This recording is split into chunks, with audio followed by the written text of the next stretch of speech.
Oke, Assalamualaikum warahmatullahi wabarakatuh, anak-anakku semuanya. Salam jumpa lagi ya pada hari ini. Pertemuan kita selanjutnya masih di tema 7, buku tematik kaitannya dengan kepemimpinan untuk kelas 6. Pada hari ini kita di tema 7, subtema 3 untuk pembelajaran 1 dan 3 materi bahasa Indonesia ya. Ini materi yang banyak kita pelajari di tema 7 adalah tentang pidato. Anak-anak semuanya, jadi teks pidato adalah kata-kata yang disampaikan dan ditujukan kepada orang banyak. Nah, agar pidato yang dilakukan berjalan lancar, sebaiknya menyusun naskah pidato terlebih dahulu. Nah, naskah pidato terdiri atas 3 bagian ya, yaitu pembukaan. Pembukaan biasanya berisi ungkapan rasa syukur dan mengagungkan Tuhan. Selanjutnya memberikan sapaan atau salam ya terhadap orang yang paling dituakan di acara tersebut. Sebagai lanjutan dari pembukaan yang diikuti dengan salam dan penghormatan kepada sebuah hadir dan mendengarkan pidato kita. Ya, misalnya salam ya, Assalamualaikum warahmatullahi wabarakatuh. Kemudian biasanya memberikan mukodimah ya, kemudian penghormatan ya, penghormatan misalnya kepada yang terhormat Bapak Kepala Desa ya, kemudian para tokoh agama, tokoh pemuda dan seterusnya. Kemudian apa ya, biasanya ada ucapan rasa syukur. Pertama-tama marilah kita memanjatkan puji syukur kepada Allah atas berkat limpahan rahmatnya misalnya dan seterusnya. Itu untuk pembukaan. Kemudian isi pidato ya, isi pidato. Jadi saat menyampaikan sebuah pidato, kita harus berbicara menggunakan bahasa yang sesuai dengan bahasa dan pola pikir orang-orang yang mendengarkan pidato kita. Nah, gunakan bahasa yang mudah dimengerti oleh sebagian besar pendengar. Di audiens itu sebagian besar itu misalnya masyarakat yang bagaimana?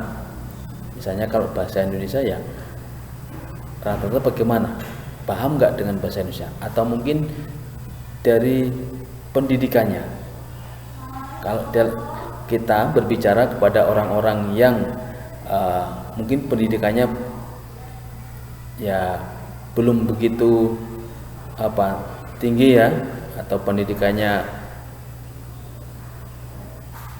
rendah ya, tentu istilah-istilah yang tidak dimengerti jangan dipakai, tapi menggunakan bahasa yang mudah dimengerti ya.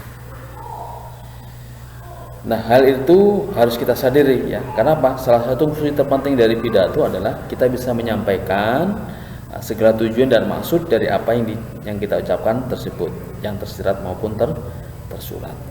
Kemudian penutup. Nah, untuk mengakhiri sebuah pidato, ucapan terima kasih serta penghargaan dan penghormatan kepada para hadirin juga jangan sampai dilupakan ya.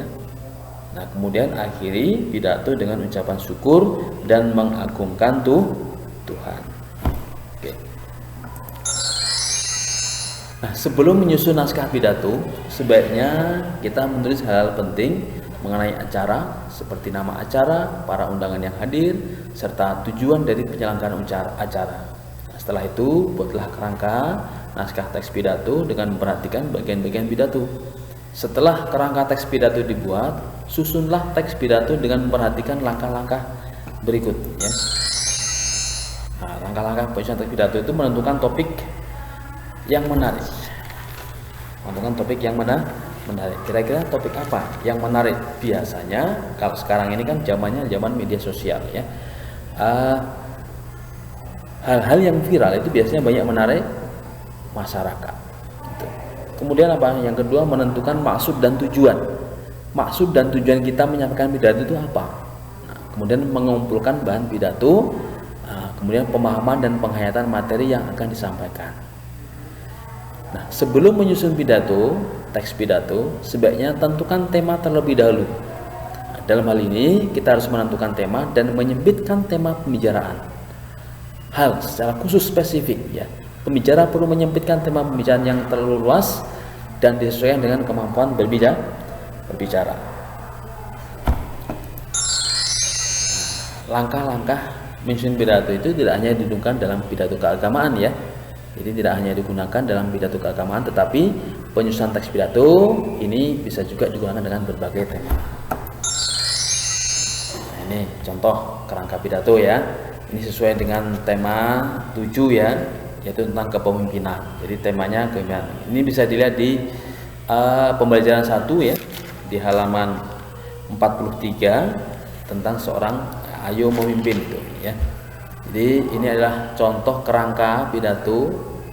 Ini belum pidatonya, tapi ini masih berupa kerangka. Temanya apa? Kepemimpinan. Tujuan agar menjadi seorang pemimpin yang baik. Pembuka 1 ucapan syukur, 2 ucapan salam kepada orang-orang sekitar. Terus intinya apa? Intinya adalah menjelaskan tentang pengertian pemimpin.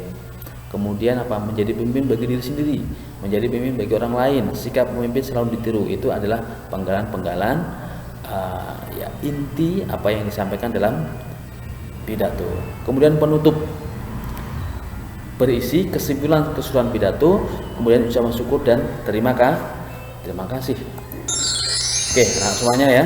Itu tadi materi-materi yang Bapak sampaikan. Tugasmu sekarang adalah menyusun sebuah kerangka teks pidato dengan tema yang telah kamu tentukan pada pembelajaran 1.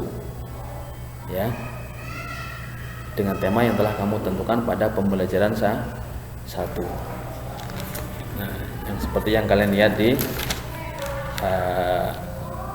halaman 43 ya. Di halaman 43. Kerjakan dengan sebisa mungkin ya.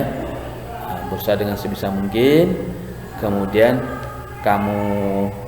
hasilnya kamu foto ya, boleh kamu foto nanti kirimkan ke Bapak Agus. Terima kasih ya. Demikian untuk materi kita pada hari ini. Kita lanjutkan lagi dengan materi yang lain ya. Silakan like dan subscribe ya. Terima kasih. Wassalamualaikum warahmatullahi wabarakatuh.